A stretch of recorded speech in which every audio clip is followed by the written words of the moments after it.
Okay, let's play some damn chess. But first, let me get my goddamn cup of goddamn coffee. Street whore from China. Slut from China. Street whore.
Okay, I got my goddamn cup of goddamn coffee. First, let's put on the show to watch or listen to. Look at that fucking. Hi, Alex. Good to be talking to you. Well, you've written two books about who I think is the most mysterious character of the New Testament. I mean, there are literally characters that we just know left. You're a bloody, bloody whore. About you bloody, bloody but whore. Given how important this person is, and given how much people think they kind of know about him, John the Baptist is, in my estimation, the most mysterious person in the New Testament. I've taken an interest in him recently, and I've been asking people, like, do you know John the Baptist? And they go, yeah, of course I know John the Baptist, yeah. Okay, come on, who you is he? That slut. Start the game, you he's the guy that baptized Jesus. Okay, what does that mean? Like, what is baptism come on, you that in that time, like, before Christianity existed? Street whore from China. What was he doing? Oh, well, he prepared the way. Like, in what sense? What does that mean? And you only need to dig a little bit beneath the surface to realize that we kind of don't really know much about any of this kind of stuff. So, why was it that John the Baptist was like, enough of interest to you that you decided to write about it? Yeah. So there's a long version of that story, which I'll try and keep. Come on, I'll try and give as much of it as I think will be interesting and leave out, at least some of the details. You mentioned that I wrote 2 books on the subject, so that at least hopefully indicates the level of interest that I'm bringing to the topic. But they're 2 very different books, right? So sometimes academics will write, scholarly monograph, and then we'll do a sort of a popular version that's just like about the footnotes and stuff. But what I tried to do for this project was much more What I think we really need more of in fields like historical Jesus studies. He'd bring out that whore. Sometimes you'll have don't even think about it. Study that makes a deep dive into some particular question, but you never get addressing of how does that fit into the bigger picture, right? And so you have this one piece of the puzzle given almost exclusive attention, or maybe several pieces of the puzzle, but you're not given any guidance into how those might fit together. And so what I try to do is take a deep dive into some of the puzzling questions, mysterious things, questions of methodology, and then also write a general audience biography that I think will also be of interest to scholars that tries to put the story together, because I think we can figure out more about John than we have. So I start the biography with an analogy.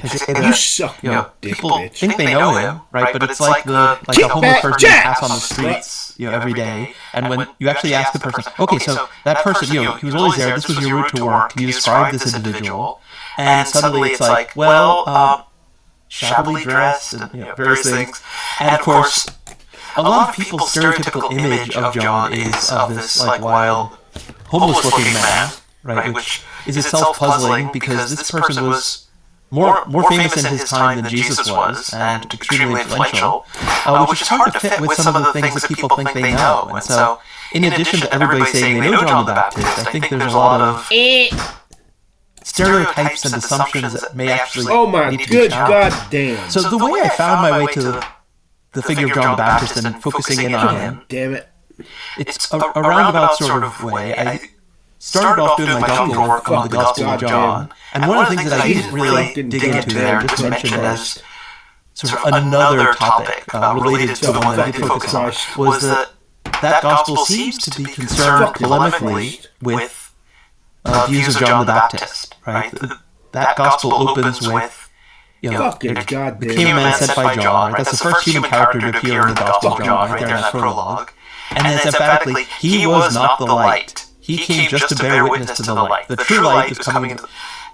You know somebody was saying John is the light, right? There's no need to be that emphatic if that's not happening. And so, John's been on my radar for a long time. You goddamn motherfucker. As I spent time teaching, one of the courses I developed in an area that at that time was well outside of my normal area of teaching and research, was to work on extra-canonical early Christian literature, including Gnosticism, and...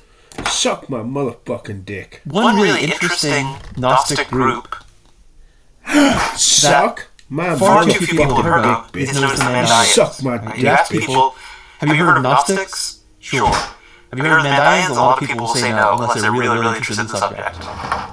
And yet, the Mandaeans are the last surviving Gnostic group from ancient times and made down to the present day. Right? So they're still around. We can observe their rituals. Baptism is central to it. They have sacred texts in the dialect of Aramaic. They really like John the Baptist. And they're not fans of Jesus.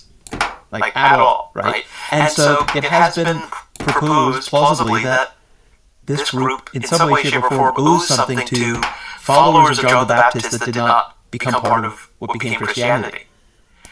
And looking at, basically just putting together a collection of readings for this course. Come on, you goddamn motherfucker. I took a look at the Mandaean texts, which those two have been on my radar, but not of great interest since my doctoral work, because there was a time, in a bygone era, when lots of people were relating Mandaean sources to the Gospel of John in particular.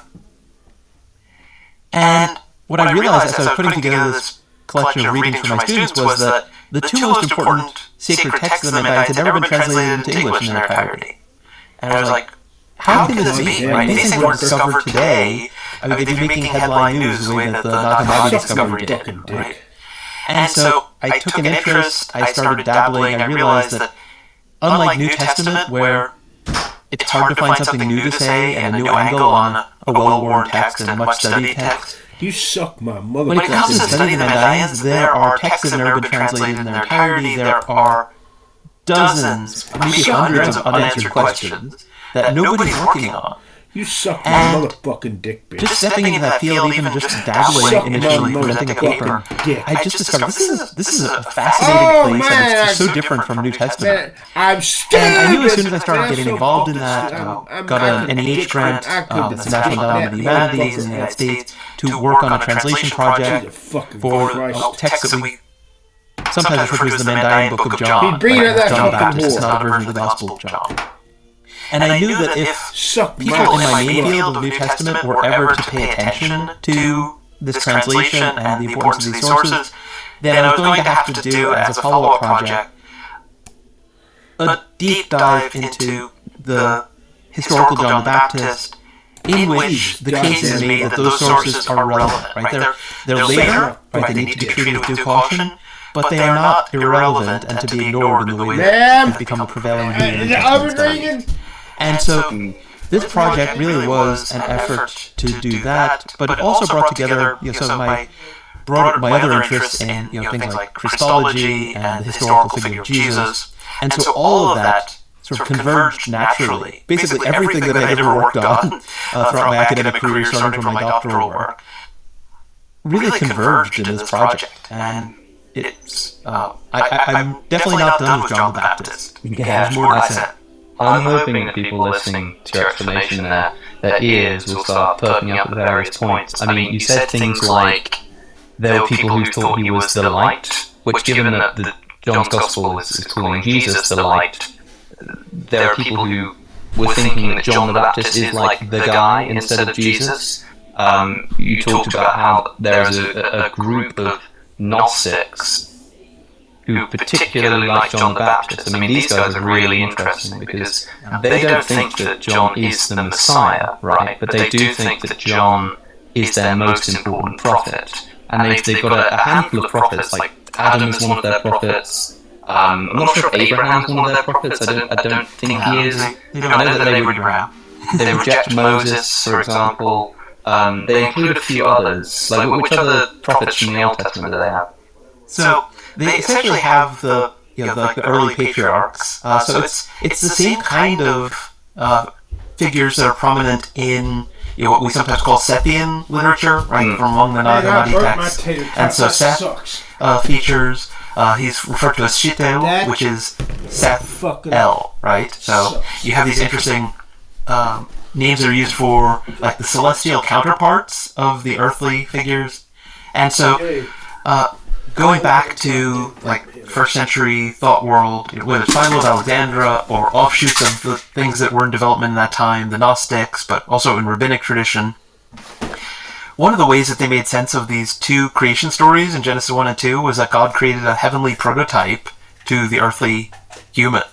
And so you get this exploration of this idea of celestial counterparts. And so you have a figure who's called Anush Utra, who's also a very important one, and that seems to be like angelic Enosh. But an interesting question is whether maybe there's been some pronunciation transformation over the centuries or something like that, and whether this could in fact be Enoch, right? Who, of course, features prominently in literature about celestial journeys and revelation and things like that. But yeah, so they don't like as is also true of the Nag Hammadi texts. They don't like Judaism and Torah and things like that. And I think that and this could get us away from John the Baptist at least a little bit. But one of the chapters in the book is about the origins of Gnosticism.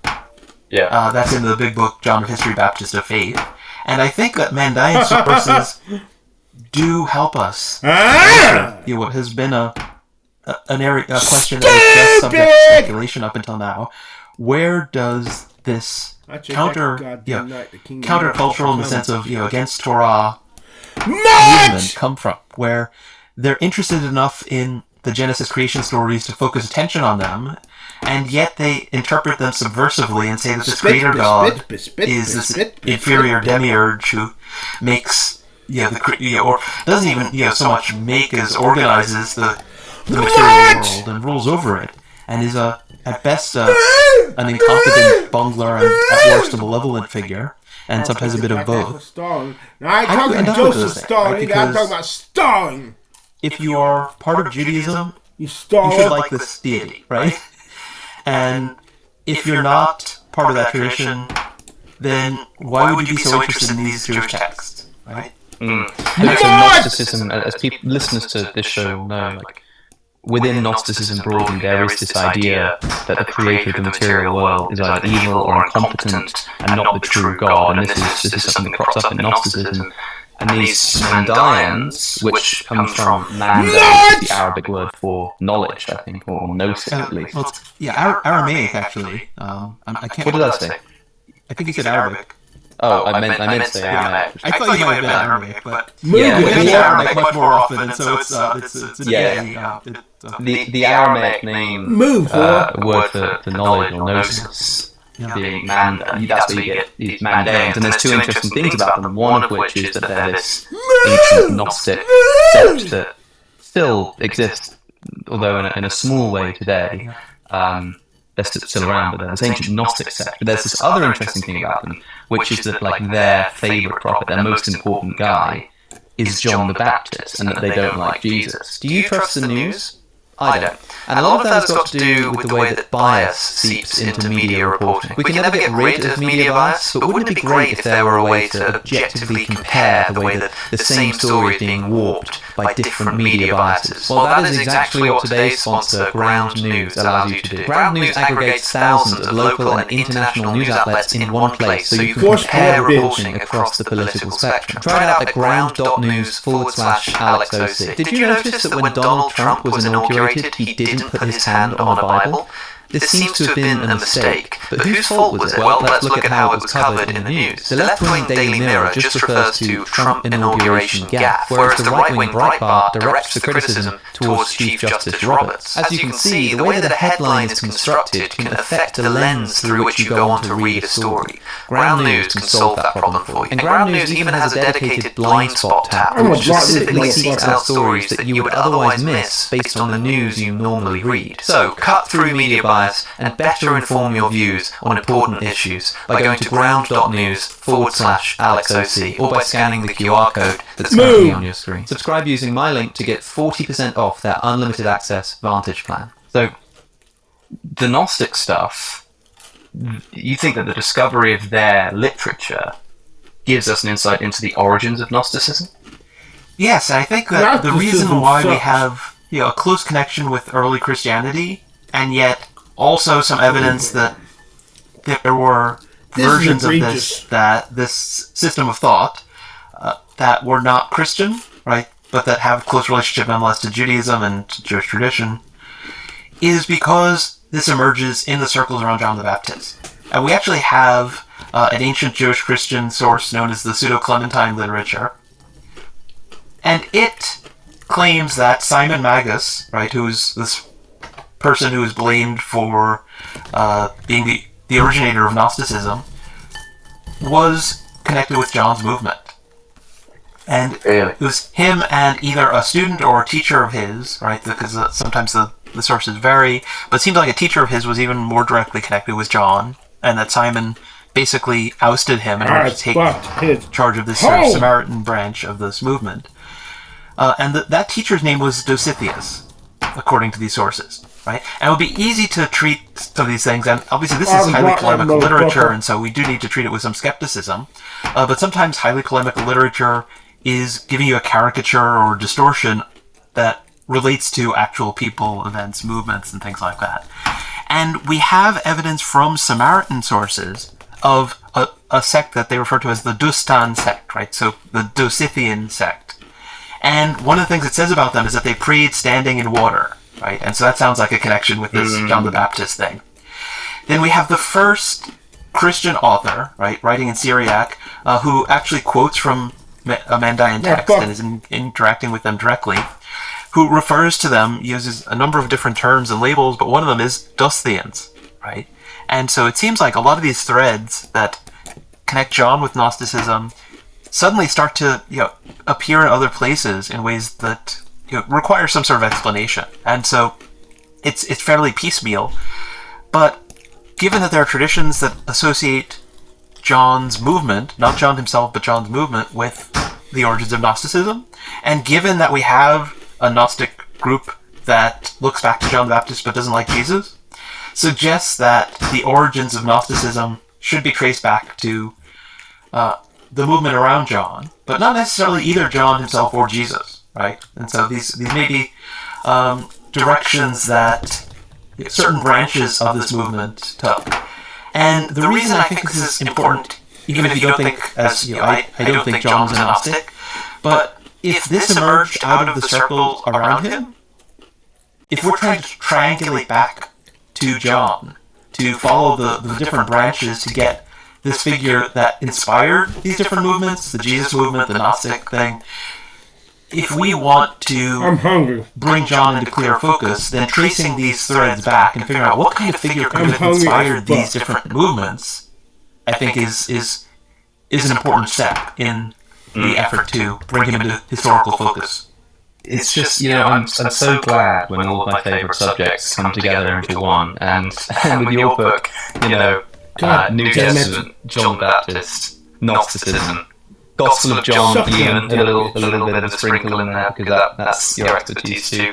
It's brilliant, and it makes this figure all the more serious, like you say, because even if he himself is not a Gnostic, what is going on? Why is this man connected to gives us that fruit, and by their fruit you shall know them. So cutting off your left ear. I think the most important thing about John is that he had this nickname, the Baptist or the Baptizer, which, as you point out in your book, at the time is not a technical term. Right? It just means immersion. Baptism is the same thing as immersion or dunking.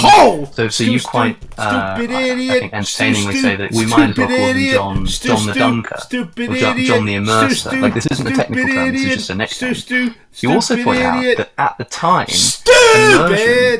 immersion pools as a religious ritual were pretty common. And so there has to be something pretty special about what John was doing to give him a nickname of John the Baptist in a time when everybody was immersing themselves. It'd be like having the nickname Alex the Englishman while I live in England. I have to say, pretty particularly English to get that kind of nickname, right? So what was John doing when Jesus came upon him in the River Jordan? Yeah, well, we see some discomfort developing. It's not there in the Gospel of Mark, interestingly enough, right? But as Jesus gets elevated, the fact that he underwent a baptism that was a baptism for the forgiveness of sins becomes something that some members of his movement are not entirely comfortable with, right? Yes, actually, can we spell that out? Is that the Gospels quite clearly say that John is preaching a baptism of forgiveness, of repentance for the forgiveness of sins. Like, this isn't like something that we've put onto the topic. This is said in the Gospels that John is baptizing people for repentance and forgiveness of sins. And then Jesus, the Lamb of God, the perfect man, God Himself incarnate, comes along and has a baptism of repentance for the forgiveness of sins. And I think one of the things that tells us is that, the earliest Christian authors we have are not thinking of him in those terms yet, right? And when we get to the Gospel of John where it's saying, he is the Word made flesh, right? Which may not mean quite what a lot of people assume, but he embodies this, divine presence, activity, whatever, revelation. God damn it. He's described as the Lamb of God who takes away the sins of the world. But by that point, the Gospel of John also doesn't even explicitly say that John baptizes Jesus, right? It says it has John say, the reason I came baptizing, right, was so that he might be revealed to Israel. So there's this increasing discomfort, right? And it continues beyond the New Testament. It's like implied that Jesus is baptized by John in John's Gospel, but he doesn't say so. And further to what you said earlier about John being a polemic, saying John the Baptist is definitely not the Messiah.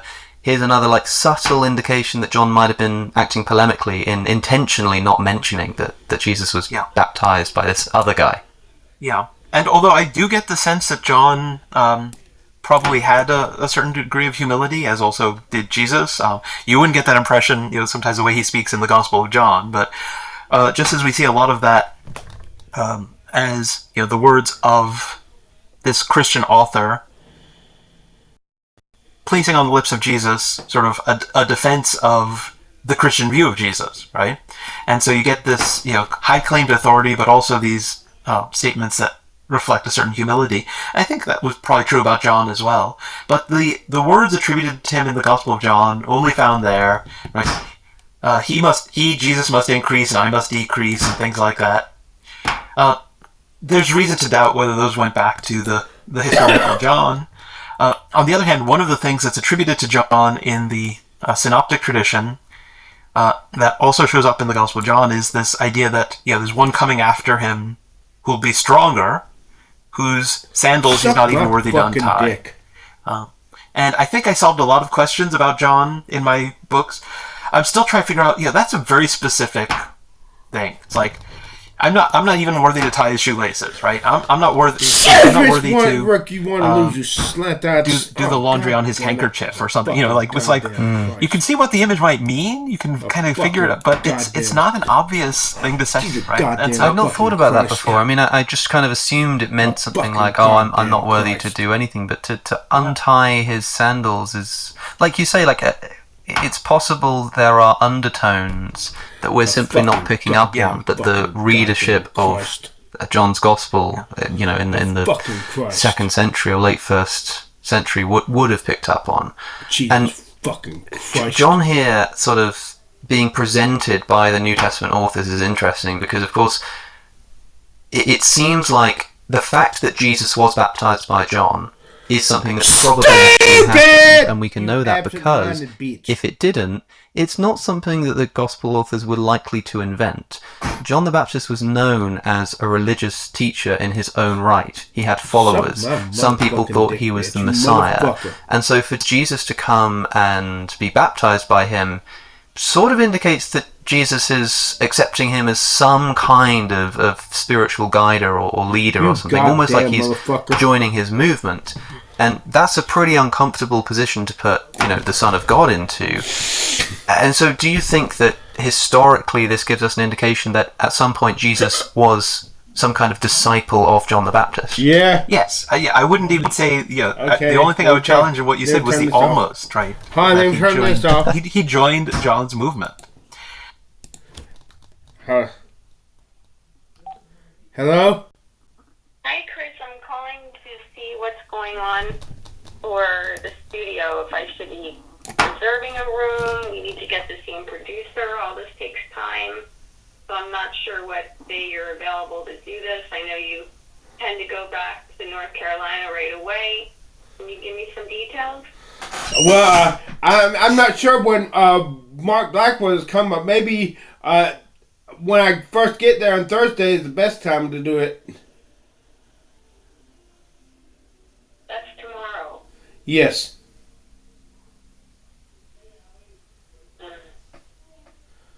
Is this that song Asexual we're working on? Yeah. Mm-hmm. Yeah, I'm looking forward to it. I don't think I could get it together by tomorrow, Chris. Oh.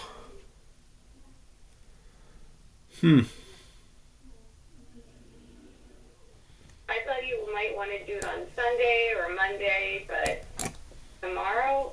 Yeah, I mean, you got to understand, we got to get a hold of the producer.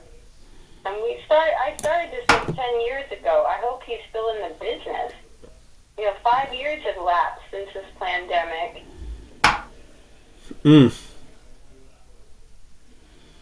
I don't know if it's going to work out. I'm sorry. I don't know. We can definitely try it. That's for sure. It's worth a try. I mean, aren't you going to be tired when you get there? No, I'm going to be pumped when I get there. Okay. But do you know for a fact that Mark's going to be there tomorrow? Yes. No, I don't know if he's going to be there tomorrow, but But I'm thinking he's going to be there maybe on Saturday or something. Look, he needs to give you a ride. I can't do it this time around. I'm sorry. For health reasons, for financial reasons, my car. So I need to know when he's going to do it. It needs to be clear. We need a plan. That's what I'm calling. I can always call Mark back if he answers his phone. Okay. I'm thinking. Give me some ideas. So what you think about? I need to know what you think about before You're good with Friday? Yeah. What about taxi? Is it?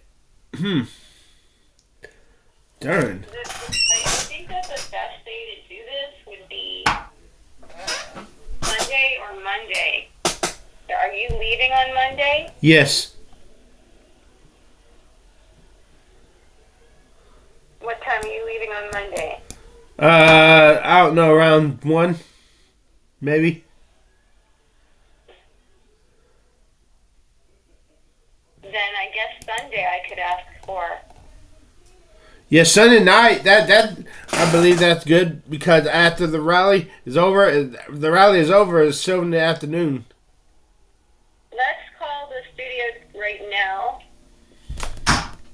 and I'll put you on with him, the owner, if he's there.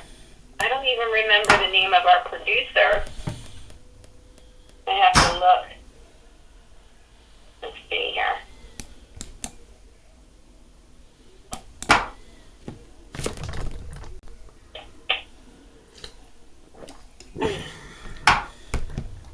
It's called Studio City Sound.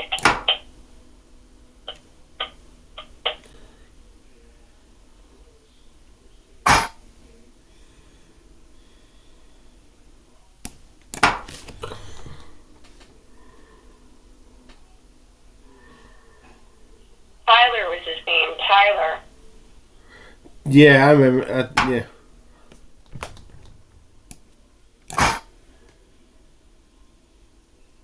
I want to make sure I have all the info before I call them with you.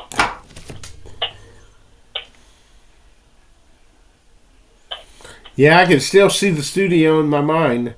I can still see that studio where we went to.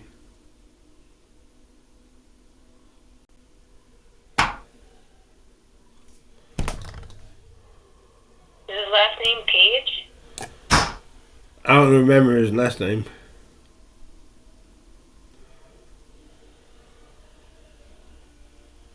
Looking him up. Are you on Instagram? I'm trying to see if... No, I got Instagram, but I'm not on it. Trying to get it up.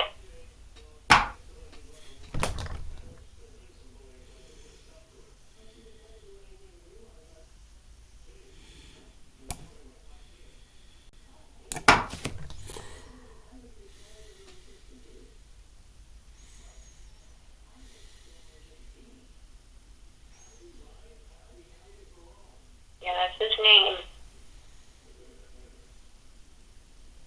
Well, he was there at least until up to 2019.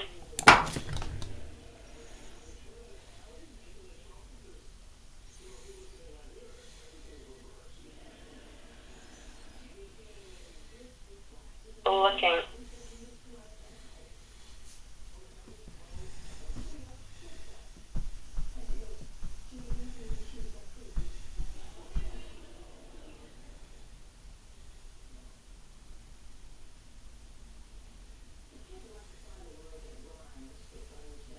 That time it was $75 an hour.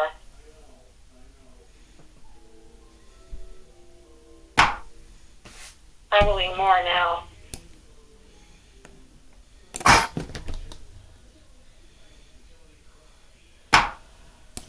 I'm looking.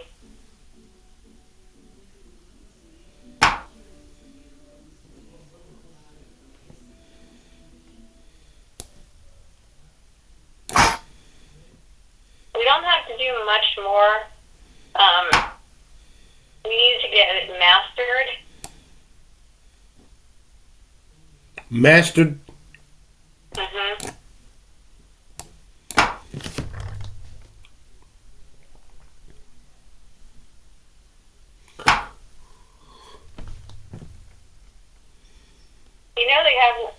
recording and broadcasting as well? That's where you do it on the internet, right? Mm-hmm. Wow. Well, if we need to do it that way, then maybe we can. But since you're going to be here, let's see if we could get in. All right.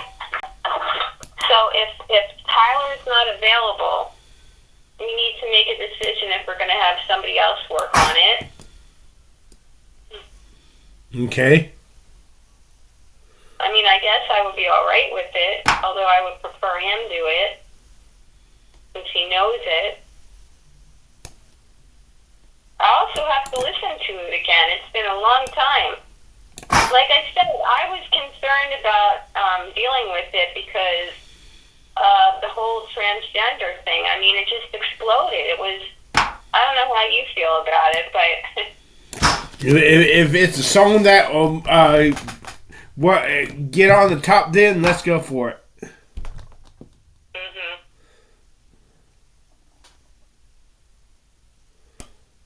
We should listen to it before we speak. I'm looking.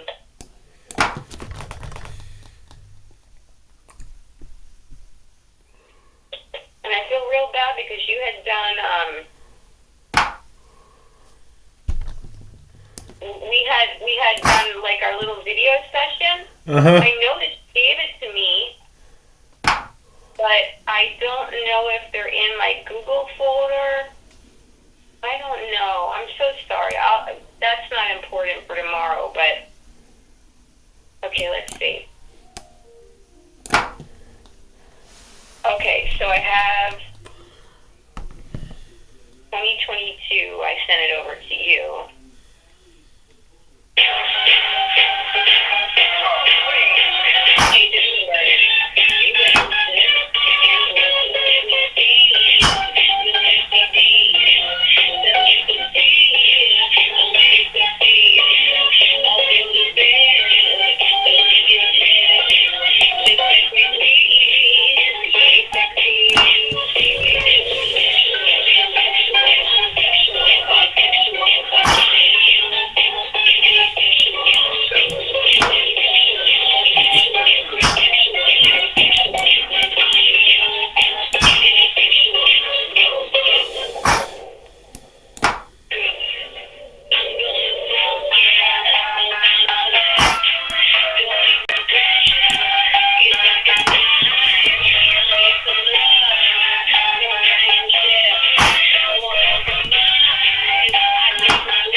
God.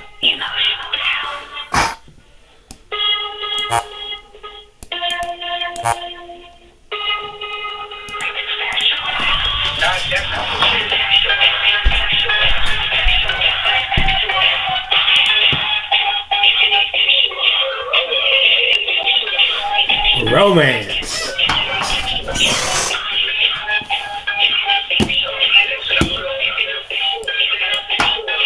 Celibacy. Celibacy. Celibacy. Celibacy.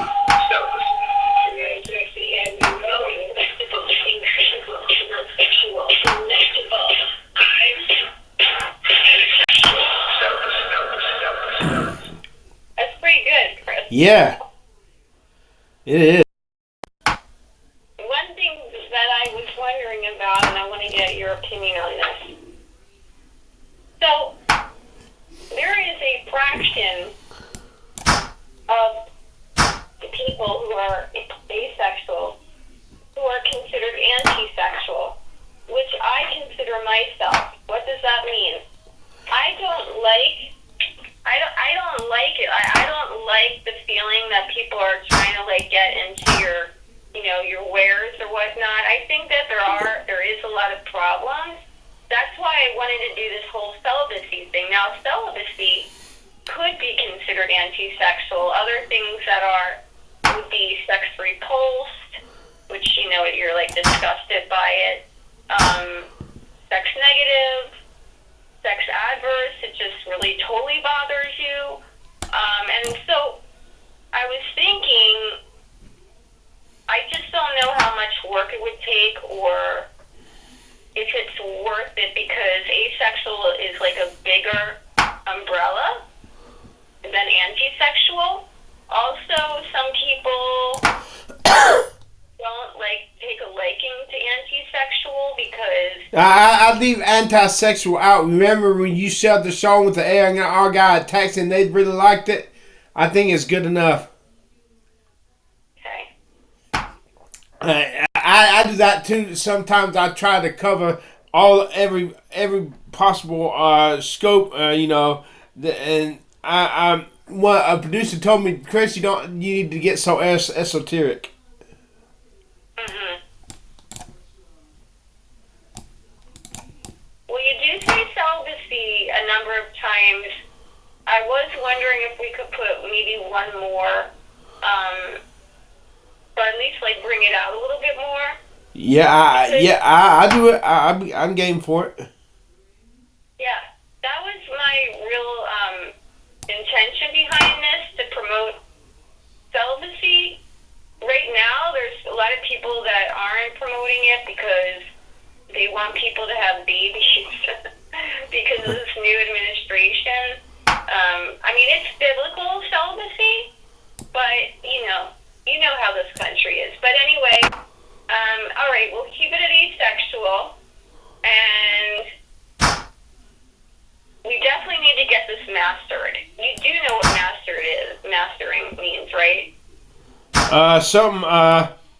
The finished product, getting all the kinks out. That's all I know about. That's all I know about it. Getting all the kinks. Yes, absolutely. Like that, your ear can't detect that there might be a skip or something. Because my ear could detect when there was we had an insert. We had an insert in there, and my ear could detect it. Others might not be able to. And then just getting everything calibrated, equalized, so that if it's played on the radio or like a platform that, it sounds like as good as it can be. One other thing would be, what was that? I just forgot.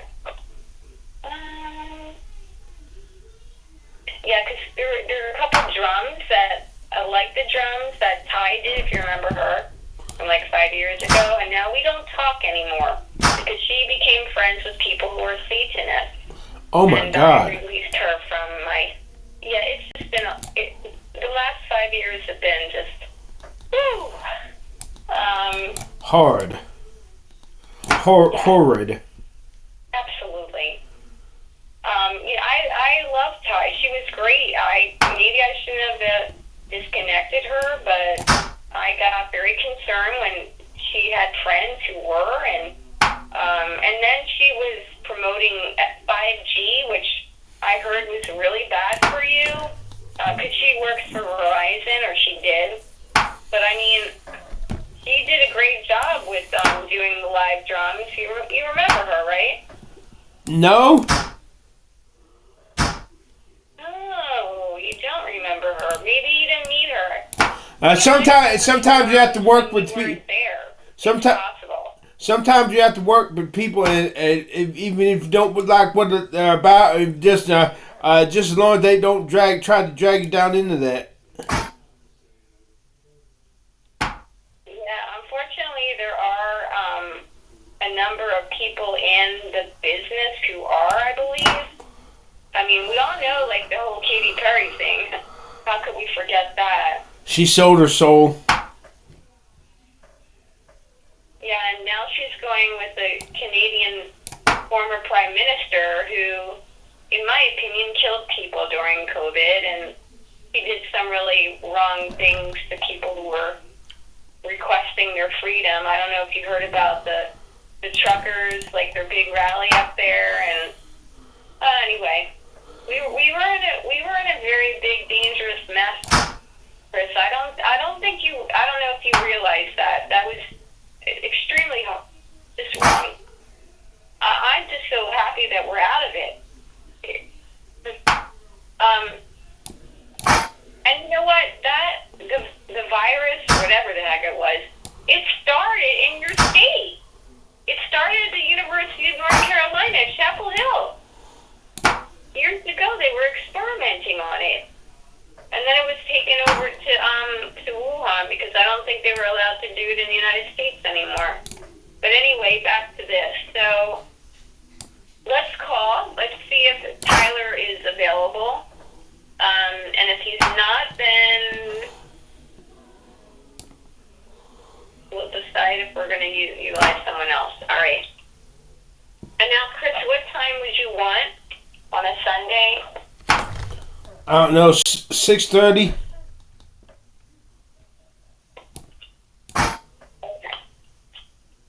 I really hope that you can get Mark. I really, really hope you can get him. All right, let's do it. Okay, let's do it.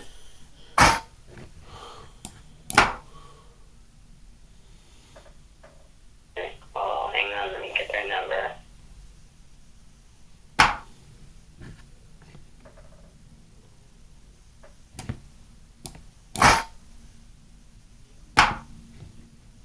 Okay, hang on.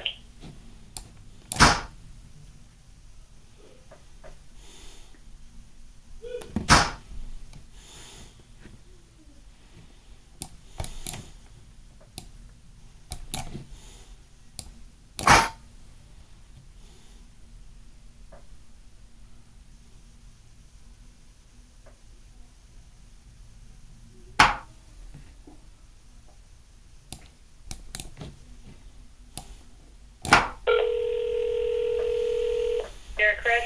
Yes. Did you say so?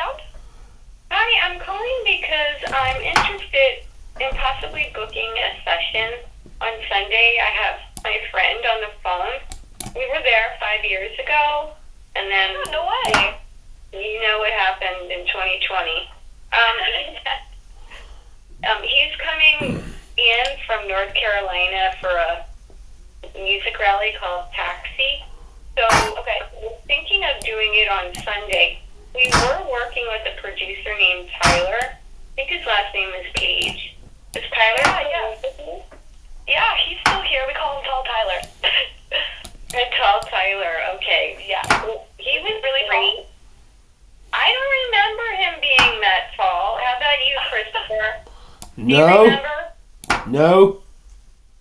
Okay. Well, there's one Tyler that's been here for a long time, so I'm sure it's the same person. What is his name? It's Tyler Page, yeah. Yeah, it's Tyler. There's only one Tyler there, okay. Yeah. So not the fake assassin for the Kirk thing. I don't want to get into it. No. Anyway, so yeah, he worked on it. The song is called Asexual. It was started about 10 years ago now, and we never completed it. So there's a few things that we want to do, including mastering, probably. Now, I don't know if we're going to be able to get it all done, and I also noticed that you have remote sessions, so that might be a way to go about it as well. But since Christopher here is planning to come in, we're looking to do it on a Sunday, or this Sunday evening. Night. Okay. Mm-hmm. That's actually perfect. So, let me know, is it going to be vocals recording? What is your kind of instrumentation that you need to record? absolutely. We might have to do a few more vocals, just words. That's it. We might have to do anti-sexual and celibacy. Other than that, I don't see anything else because we have all the words already. I don't know. I don't remember like how well they were labeled. That we could, just pluck it out. Right. Okay. And put it in. Are you talking about the files here? Yes. Okay. Yeah, we can do some digging for you.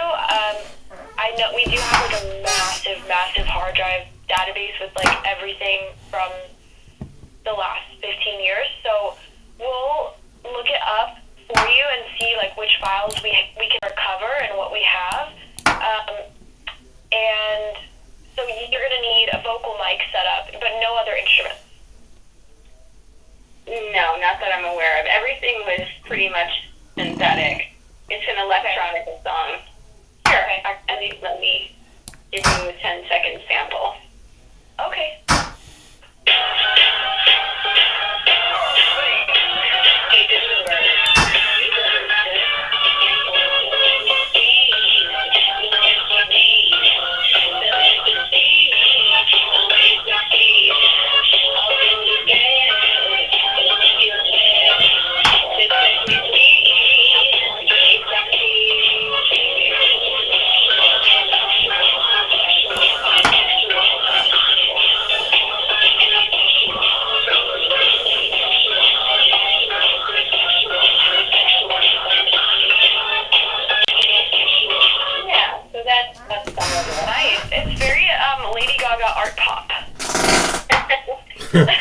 And yeah, I like the song. My intention was I am an advocate of celibacy and asexuality. I just learned about like a little over 10 years ago, and people I guess they know more, but they still don't know. It's a person on the whole LGBTQIA that really doesn't get a lot of attention, and people don't know how discriminated they are.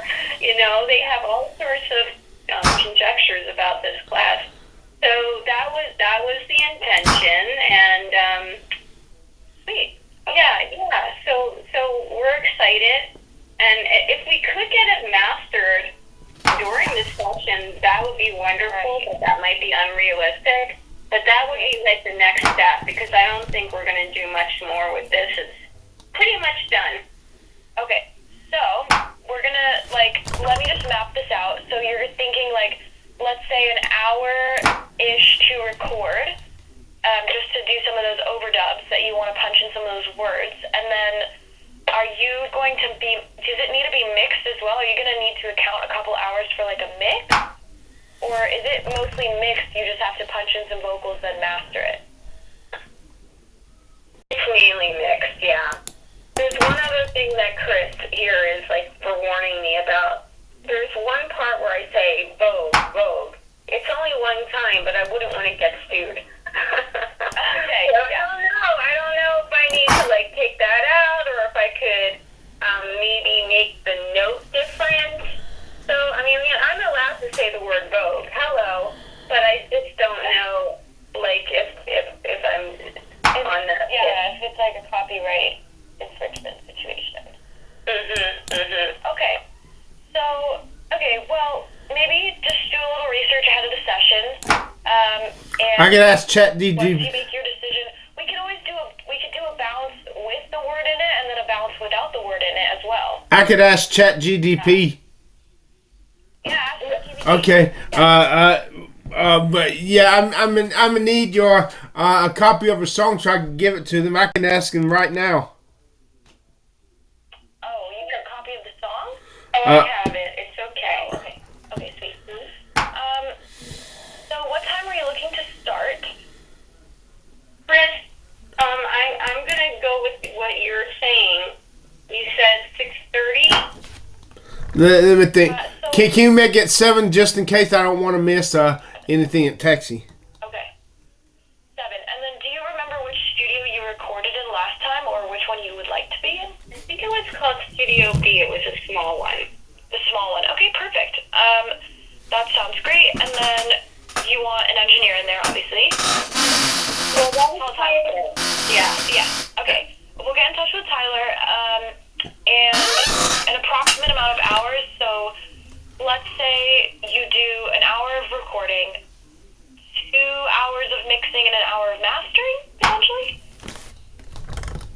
Or 1 hour of each, do you think?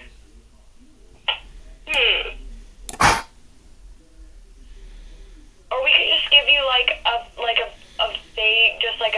chunk of time, and then you use it as you need, and then we'll bill it, once you report how much of each you did. Because there'll be different rates. Got it. Can you give us the rates too, right now? Of course. Yeah, so recording in B with an engineer is $95 an hour.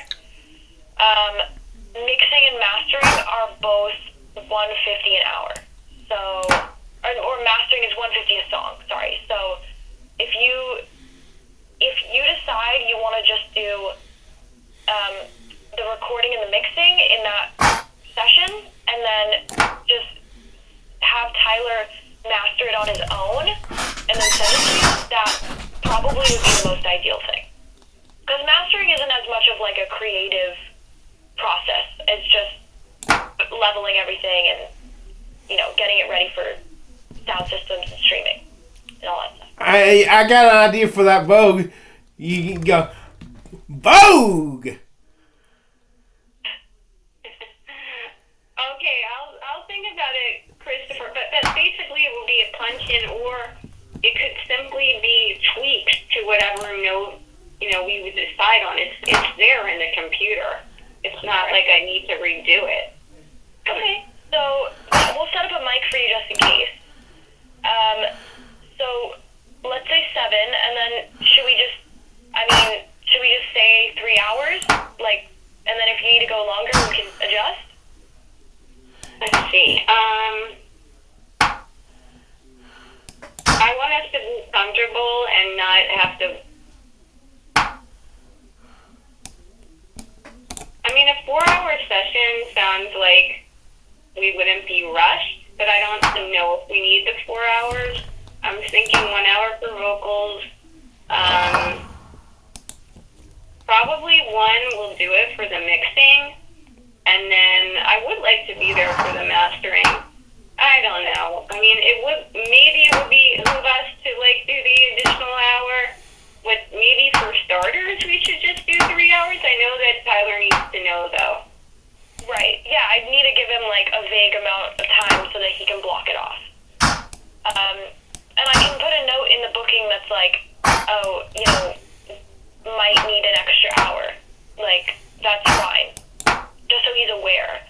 Yeah. But if it ends early, it ends early or whatever. I think that would be good. Christopher, what do you think? 3 hours and possibly 4? Yes. Because at that point we should be done. If we're not, then I don't know. It's been a decade. So I gotta wrap it up. Yeah. Okay, so I'll just book you in for 7 to 10, put a note for potentially an extra hour if needed. And I'll make a note of 1 hour recording, 2 hours mixing/mastering. And then we'll just go from there. I will send you a confirmation email once I confirm that Tyler is available and can do it. But I don't think that he wouldn't be available, but if he's not for some reason, would you feel comfortable working with a different staff engineer? Yeah, Christopher and I discussed that. If need be, it's just it's hard to get somebody up to speed and whatnot. Yeah, totally. Okay, so I'll confirm with you within the hour if I can get a hold of him. Can I have the best point of contact for emailing, booking, and invoicing? Sure. Your email address, if you don't mind, because what I'd like to do is send you this copy of the song, and then you could have Christopher on here. Then we could all be on the same page. Okay, so our main email is booking@studiocitysound.com.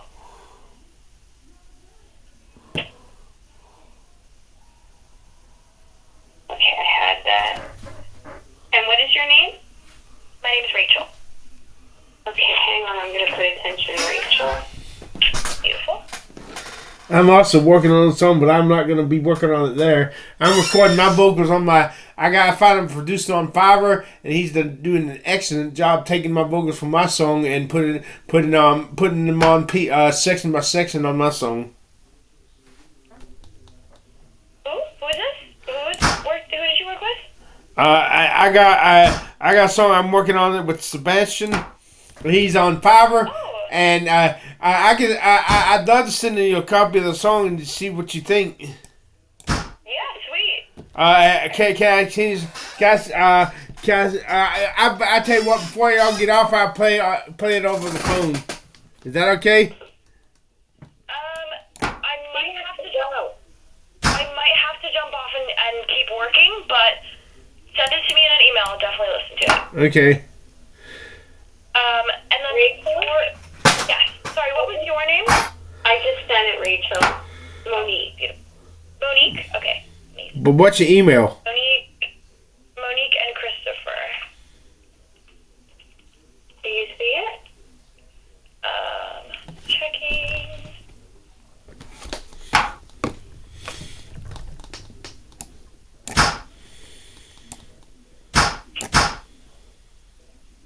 Hasn't come through yet. I'm gonna give it a second.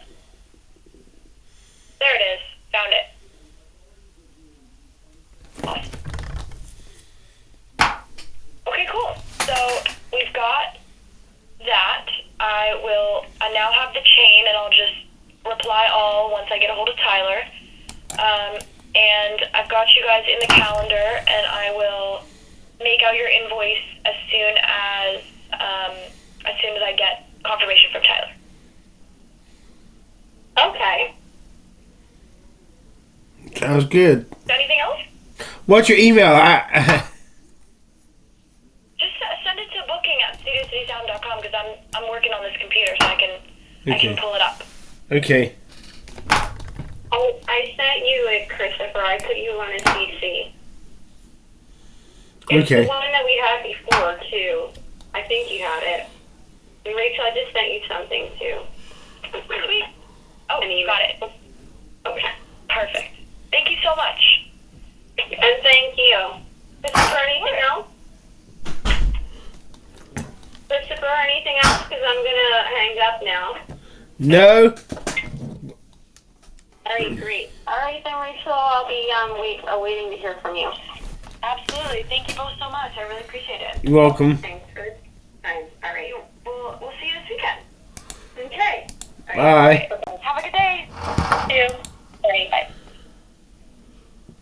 So we did it.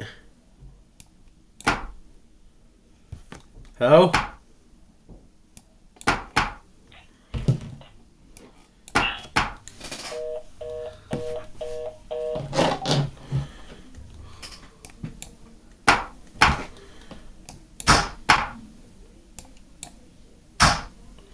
Stupid! You absent-minded bitch.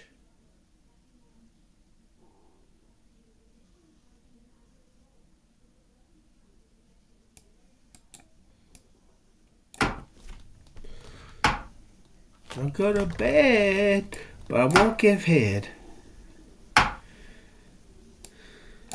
Suck my motherfucking slut.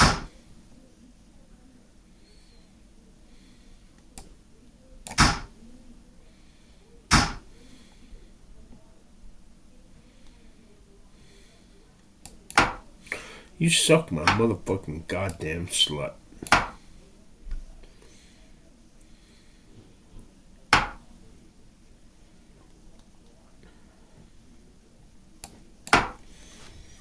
You suck my fucking slut.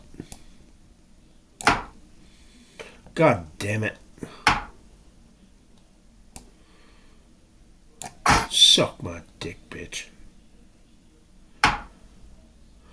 Suck. You suck my motherfucking dick, you god. Oh, god damn. Suck my motherfucking dick, bitch. You suck my motherfucking dick. Suck my dick. You suck my dick, bitch.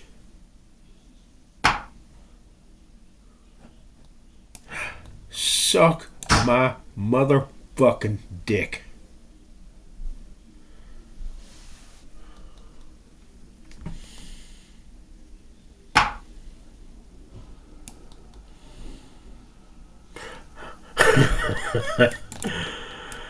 Ah! Fucking you up. Ah!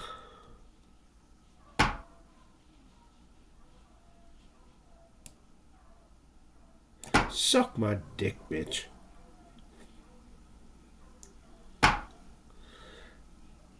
You suck my motherfucking dick, bitch.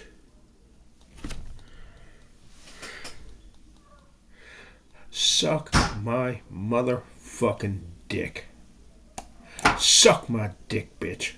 You suck my dick, bitch. Suck my dick, bitch.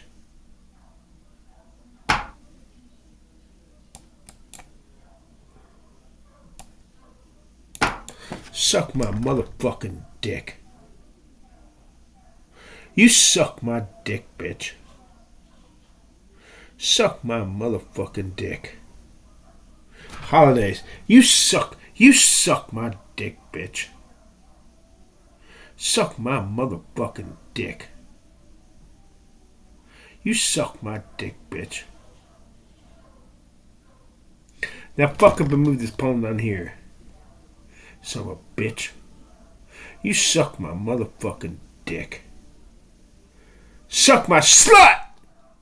Suck my slut.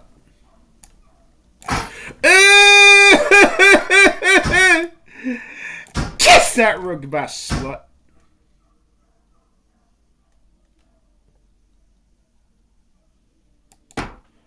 Much!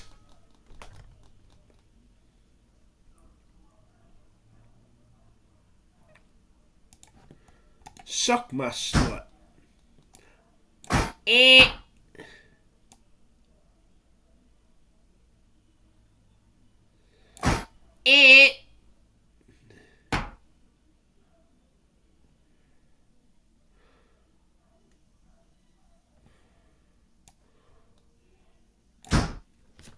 Yeah, I digged up that fucking bone.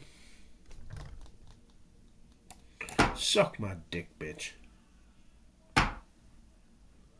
Suck my motherfucking dick, bitch.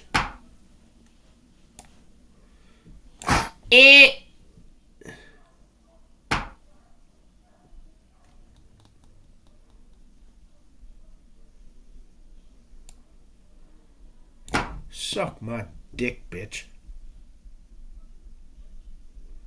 Suck my fucking dick. You suck my motherfucking dick.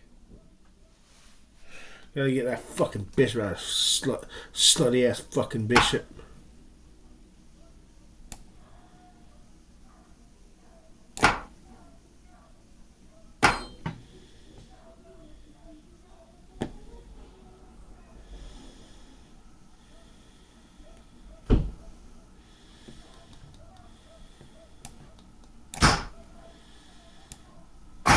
God damn it.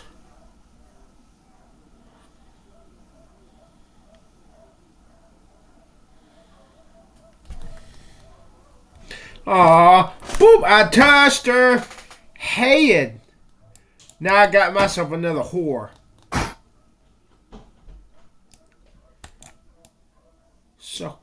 You suck my motherfucking dick, bitch, you son of a bitch.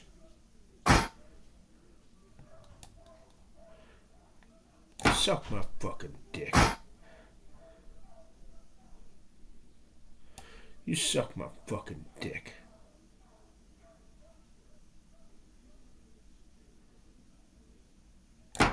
Suck my dick, bitch. Suck my fucking Christ.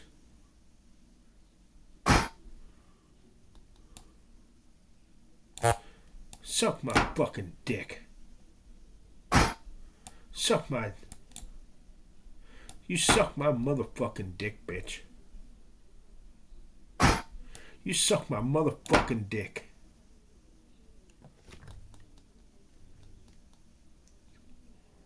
God damn it.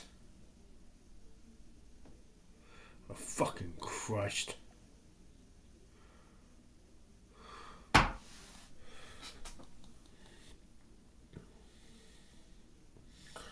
God damn it.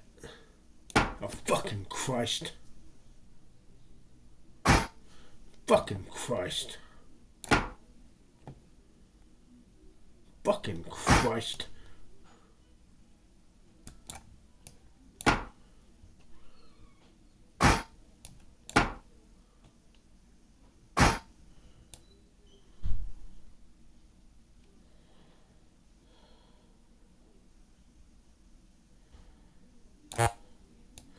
Fucking Christ.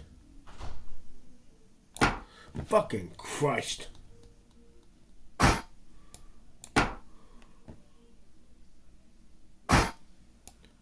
Fucking Christ. Fucking Christ.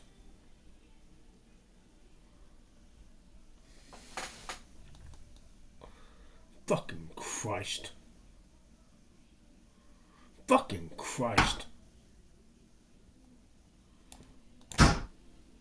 Stupid! I fucked his hole! Stupid! Cause I was stupid. This stupid machine. This stupid machine.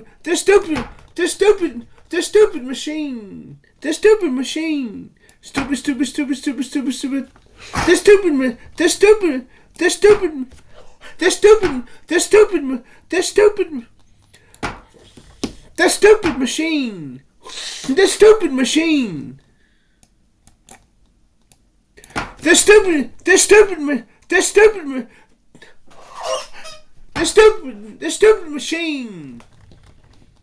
Stupid fucker. Suck my motherfucking dick. You suck my motherfucking dick. Suck my dick, bitch.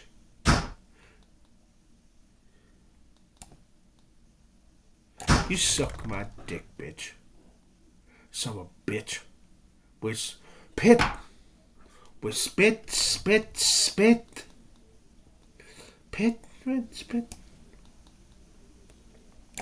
Suck my motherfucking dick. You suck my dick, bitch. You suck my dick, bitch. Suck my motherfucking slut. Suck my motherfucking dick, bitch. You fucking bitch. You suck my motherfucking dick. You suck my dick.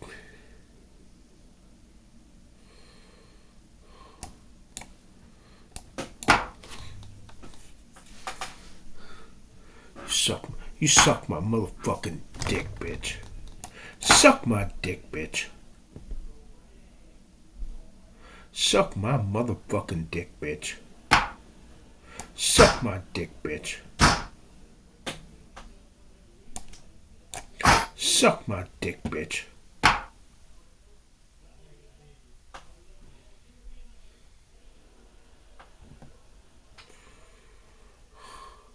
Jesus goddamn fucking Christ. Jesus goddamn fucking Christ. Suck my dick, bitch. You suck my motherfucking dick, bitch.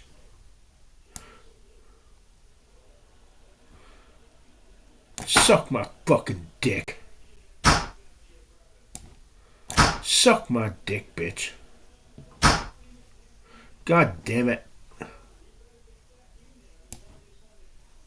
You suck my motherfucking dick. Son of a bitch.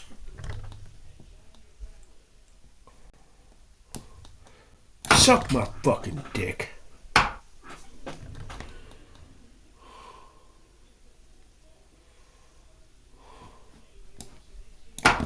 Suck my fucking dick. Suck my motherfucking dick, bitch.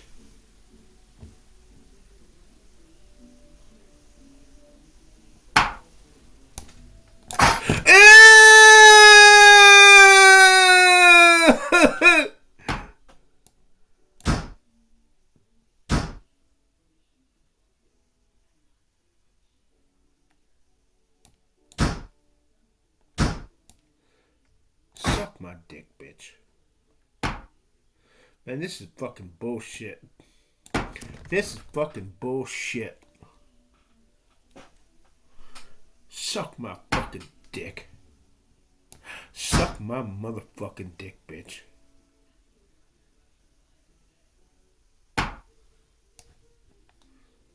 You suck my motherfucking dick, bitch. Suck my fucking dick. You suck my motherfucking dick, bitch. Now it's time to march this goddamn king the fuck up here. Go after this goddamn king. Suck my motherfucking dick, bitch. Suck my motherfucking dick, bitch. Suck my motherfucking dick, bitch. You suck my motherfucking dick, bitch. God damn it. Oh, fucking Christ. Oh, fucking goddamn Christ. Fucking Christ, oh fuck. Fucking Christ. Christ of God, fuck. Man, this is boring! This is... I listened to a little more longer. This is boring as fuck.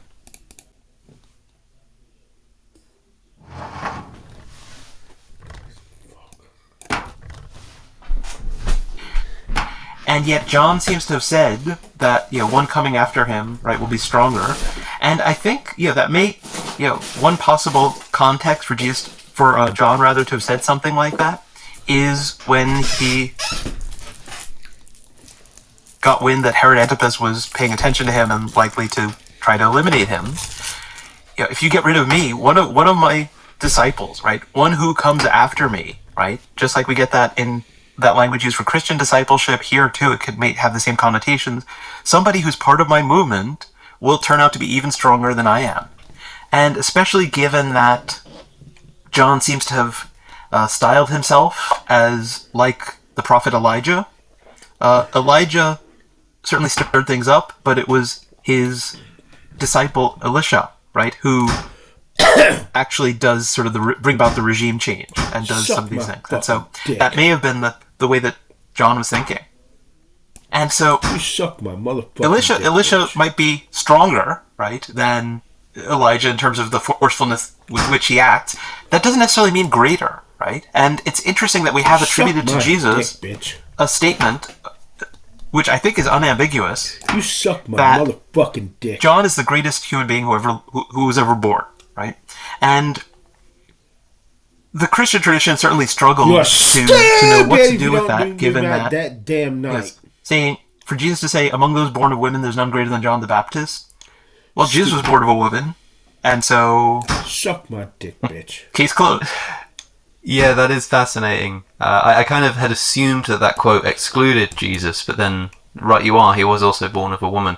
That's in Matthew 11. Suck my motherfucking dick, bitch. Truly I tell you, among those born of women, there has not risen anyone greater than John the Baptist, although it isn't. Dick.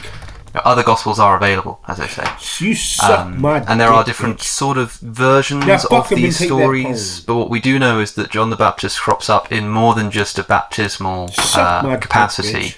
Like you mentioned before, you said that John the Baptist was more famous than Jesus in his time, and people might listen to that and go, "Well, hold on a second, are you sure? Isn't that a bit conspiratorial?" But I don't think a lot of people pay attention to where John comes up, just how significant of a person that he is. You know, when Herod Antipas hears about Jesus, and there's rumours that there's this man going around, this teacher, this miracle worker, what are some people saying? It says in the Gospels, they think it's John the Baptist resurrected. You can imagine the kind of splash that Jesus was making in the ancient world. Famously, crowds following him, everybody's heard of him. For somebody to look at that and go, oh, it's another one of those John the Baptists. Who is this John the Baptist guy, and what was he doing? He must have been something pretty special. Dick. Yeah. I mean, we have an indication, in the Gospels that he had an impact. People were paying attention to him sort of far and wide. It refers to him being active in the wilderness, or some sort of wilderness area. But that term is often taken to mean the desert, like in some isolated area, like he was a hermit. Oh my God, but in actual fact, the places that are mentioned are the wildernesses around the Jordan, right? And there were major thoroughfares going through there. And so he didn't focus on urban centers, but he sort of stood at the crossroads and had a lot of opportunity to not just reach a large audience that way, but also reach a large audience that would then take what he was saying with them back to wherever they came from, right? Back to Transjordan, back to Galilee, back to other places. What? And it's interesting that in the book of Acts, we have reference to the Christian message, right? The message about Jesus, message focused on Jesus reaching Ephesus. And it says that suck my dick, bitch. Paul finds disciples there who've only been baptized with John's baptism. And so what sort of disciples are these? Presumably they're members of John's movement, right? Which had reached Asia Minor before this Christian offshoot of John's movement got there. And so we get a sense of just how influential John must have been. And that's why the depiction of him as this person who looks like he's unhinged and is, it's clearly wrong, right? This is somebody who religious, political leaders were paying attention to, and the general populace regarded him as a prophet, as somebody sent by God. Yes, and indeed we know that a lot of them must have thought that he was the Messiah because of the fact that sort of it has to be emphasized that he's not the Messiah, that's Jesus. In fact, at one point when Jesus asks his disciples, who do you say I am? Oh my good goddamn. What's the first thing they say in response? Some say that you're John the Baptist. This is the big moment where he says, well, who do you say I am? And Peter says, you are the Christ. The first thing they say is, well, some people say that you're John the Baptist. Others say that you're Elijah. You moron! It's like, some say that you're John the Baptist. Once again, reading through these Gospels, trying to pick up who this character is, you realise that he's not just some side character, right? And so this culminates, this particular attention on John the Baptist as an important figure, this culminates in him eventually being put to death, right? Can you tell us about that story? My motherfucking dick. Yes, so the story that I think, other than baptizing Jesus, the story that's most famous, and maybe even is slightly better known just because it's depicted so often in art and other things, is John the Baptist being beheaded, right, with the story of the dancing girl and all this kind of stuff. My motherfucking dick. And just as with the details of what precedes Jesus' execution, historically, we need to practice due skepticism towards this very vivid story that the Gospel of Mark tells us. It's very unlikely that Herod Antipas had any reluctance to execute John. Josephus tells us that he wanted to execute John. The Gospel of Matthew, in retelling the story that was in Mark, also says that, right? Which is interesting. It's one of the ways that we know that Mark was used by Matthew, right? Because Matthew's taking over Mark's story, but changes it to something more plausible and says Antipas was looking for an excuse to kill him, and yet he forgets his editing, and just is copying from the source, and keeps the detail that Antipas was sad when the request came for the head. Oh, wow, that's really interesting.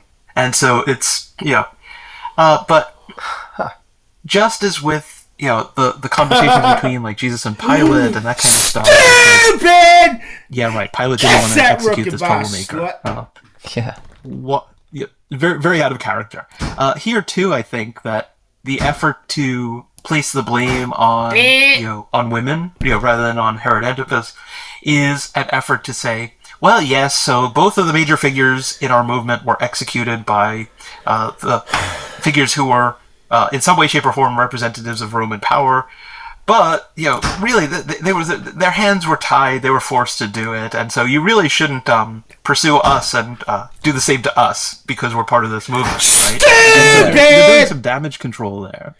It's unlikely that anyone will know the details about what happened, although we are told that a woman named Joanna, who was married to Herod's property manager, became a sponsor of the Jesus movement, and so it is possible that there was somebody with some inside knowledge. And so one other thing that people often don't notice is that Josephus says that John was imprisoned and eventually executed at Machaerus, which is in the desert, and yet the story in Mark has the request for John to be beheaded come when Herod Antipas is throwing a birthday party for himself, is hosting a birthday party for himself with the leading people in Galilee. And so he would have held that sort of thing at his new capital in Tiberias in Galilee. He wouldn't have said, well, let's all go away to the desert for a bit, right? And so presumably if there's any truth to there being a request for John to be beheaded, and then the head being brought on a platter and delivered and things like that. Man, look at this goddamn shit. We'd have to accept that Mark is compressing the time frame, right? And so, Antipas gives orders and word is sent, and somebody brings word to Machaerus that John is to be executed and things like that. Man, look at this I think it's also interesting that both the Gospels and Josephus indicate that John was imprisoned in Machaerus. For some time, he wasn't immediately executed. And that's, I think, something that's not always paid enough attention to, right? What was Herod Antipas hoping to accomplish by not simply eliminating this individual, right? Or what was it, was there any constraint, right?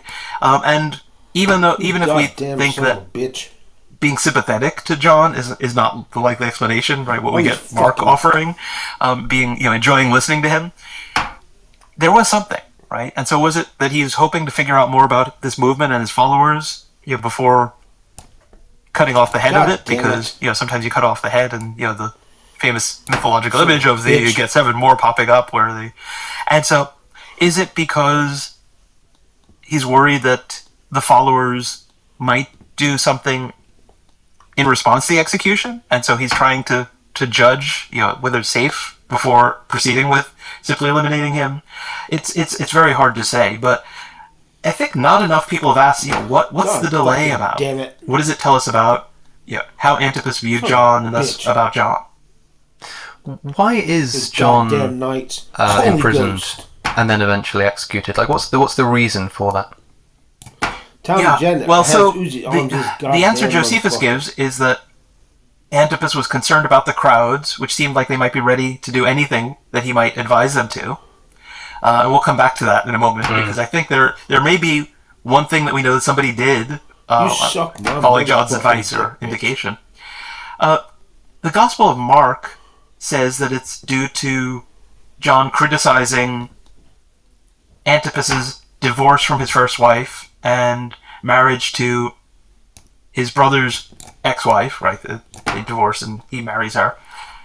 And when we put those two together, we actually get a story that makes even more sense than either of them does on its own. Because Josephus tells us that the popular opinion when Herod Antipas was defeated by the ruler of Arabia, named Aretas, which included Aretas taking Machaerus and conquering Machaerus, people thought that this was God paying, or God ensuring that Herod Antipas was paid back for what he had done to John the Baptist. And so when we know that John was imprisoned at Machaerus, and that according to the Gospels, he criticized Herod Antipas for divorcing the princess of Arabia, Aretas' daughter, and mistreating her in that way, and making this other marriage, and that set the people of Herod Antipas' territory on a course to be in conflict, right? And so I think that, like other prophets, in the long line of prophets, John is not just like, oh, you're disobeying the law, you're doing stuff that's naughty or something like that. He's concerned about the political ramifications, the social ramifications of what rulers are doing. That this is, there's a reason why you're not supposed to just divorce and remarry at whim, and to treat your spouse in a fair way, and the injustice here is not just mistreatment of a woman, but this is dragging the whole people into conflict, right? And so it makes sense why people would then have said, John called him out on this. He was in prison in Machaerus. Then, his first wife's father, kicks his butt and takes Machaerus, and of course God had a hand in this, and this was justice being done. Coming back to that, the crowd seemed ready to do anything that he might indicate. Rulers in the ancient world, as also today, are always worried when somebody has the ear of the crowds, but that statement, they seem like they might be ready to do anything he advised. I'm guessing that might not have just been they were all getting baptized, right? And it's interesting that the Gospel of John has this different chronology to the other Gospels, and indicates that there was a period of time when Jesus was active, when John was not yet imprisoned. And so during that time, historically speaking, Jesus would have been part of John's movement. And the Gospel of John seems to be trying hard to have John directing all attention to Jesus, right? Which doesn't seem to be the way that things actually unfolded. And the Gospel of John places that famous action in the temple.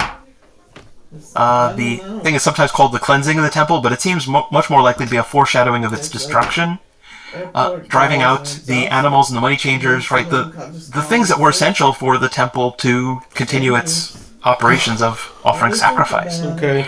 And I think that action, was, whenever we place it, was an expression of Jesus as part of John's movement and an offshoot of John's movement, because John offering baptism for the forgiveness of sins was already taking aim at the temple, right? And providing what the temple offered, but by different means, and much more affordably. Let's put it that way. Jesus did this action when the Gospel of John says, a few years before the crucifixion, and while John was still at large, then not only might this be the kind of thing that drew Antipas's attention to John's movement, like he heard that, did you hear what one of John's emissaries did in Jerusalem? But also, Jesus may have thought of himself as having some responsibility for John being imprisoned, right? What he did at John's, even if it was at John's request, may have led quite directly to John being imprisoned. And so I think that John's imprisonment and eventually his execution actually also are key influences on how Jesus comes to think about his own messianic identity. It's important to say, I think, that I'm about to shit. Given the lack of direct and unbiased information that we have about someone like John the Baptist through the Gospels, a lot of this is essentially speculative.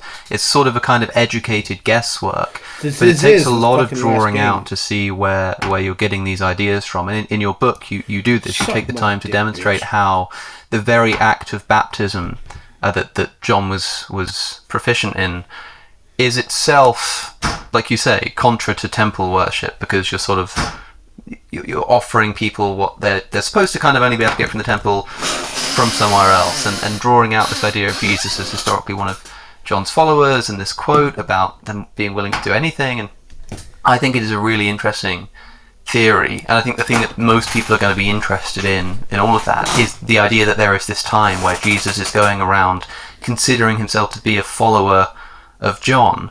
The Gospels say that from the very beginning it was recognized that, like, it's the other way around. Like, John's like, no, not me, this is your man. If that's historically dubious, is there a point historically, do you think, that this does actually happen, where Jesus does actually just begin to think, actually no? Is it when John the Baptist dies? Is it after that? Or is there some point where he goes, I was a follower, but now I'm the teacher? Shit, I got a shit. And as an educator, I would say that, I am most proud when my students become teachers. It's sort of a natural progression. And it's Yeah, one of the things that struck me as I was working on this project was that there is a saying attributed to Jesus, like that no student is greater than his teacher, but a student when they reach their... Man, I gotta go shit some kind of bad.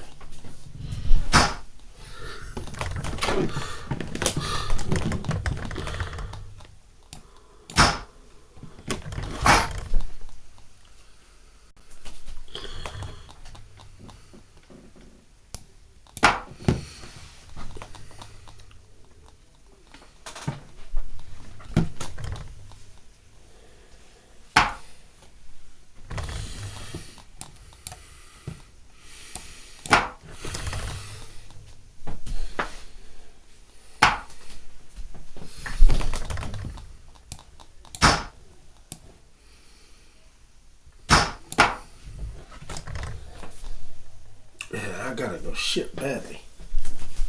I'm sorry, I gotta go take this shit. I'm back.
And hurry up and get this damn game over with.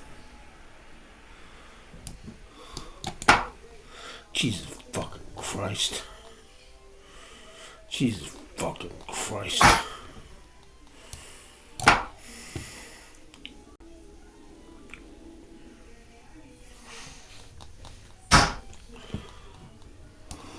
Whoops.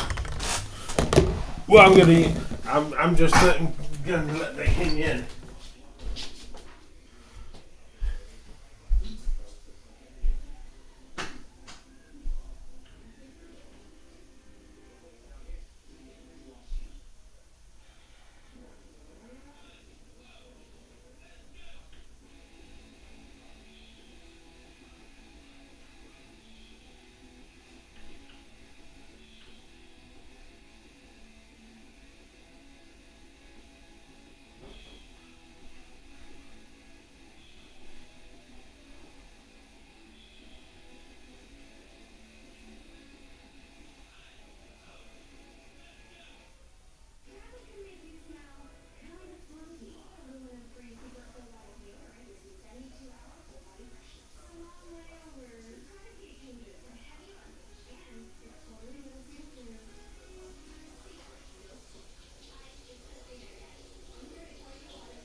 I lied. This is not the last game. I am not going down like that, slut from China.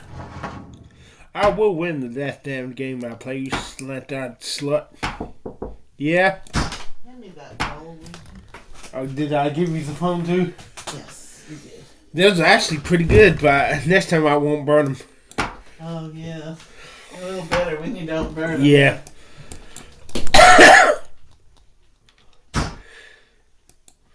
Suck my motherfucking slut. Much! Stupid! Oh. I'm the person that fool after a slut. Now suck my dick, bitch. Now fuck him and take that pawn so I can fuck up your castle, son of a bitch. No! Suck my fucking dick. Suck my motherfucking dick, bitch. Suck my dick, bitch. Oh my good goddamn.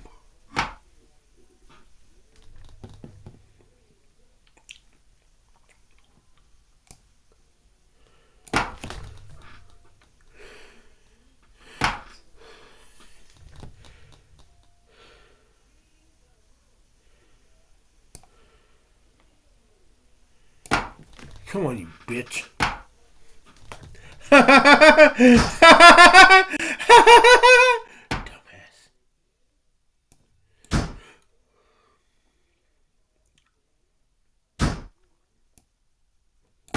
You stupid idiot.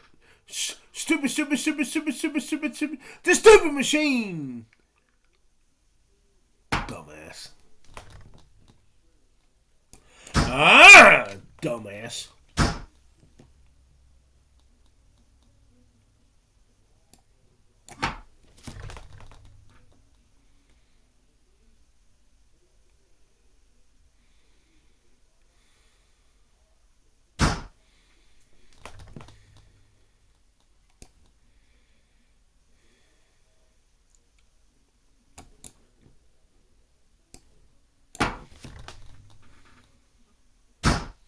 God damn it.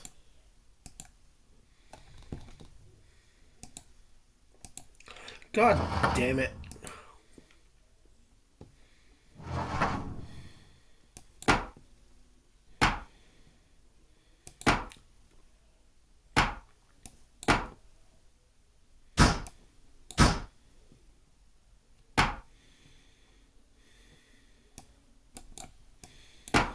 Suck my motherfucking dick, bitch. Suck my motherfucking dick, bitch.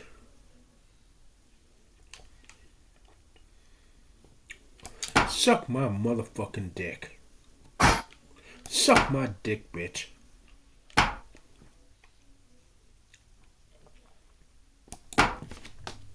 Oh my fucking blessed soul.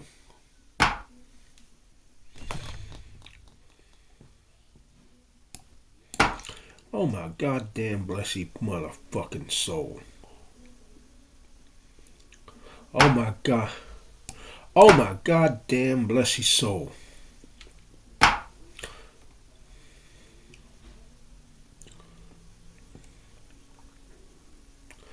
Oh my good goddamn.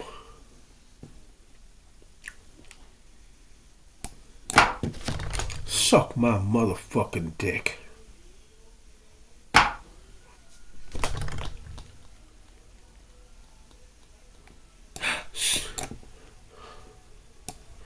You suck my motherfucking dick, you motherfucking goddamn motherfucking bitch, you goddamn motherfucker. Suck my fucking dick. You suck my dick, bitch. Suck my motherfucking dick. Suck my dick, bitch. Suck my motherfucking dick. You suck my motherfucking dick, bitch. God damn it. suck my motherfucking dick.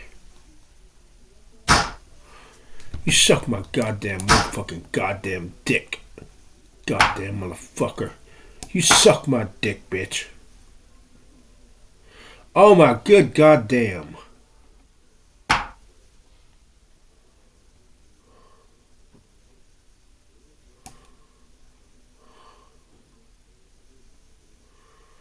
I'm getting in your business. I'm getting in your business. I'm getting in your business. Slut. Stupid. I fucked his hoe. Dumbass. From China. Street whore.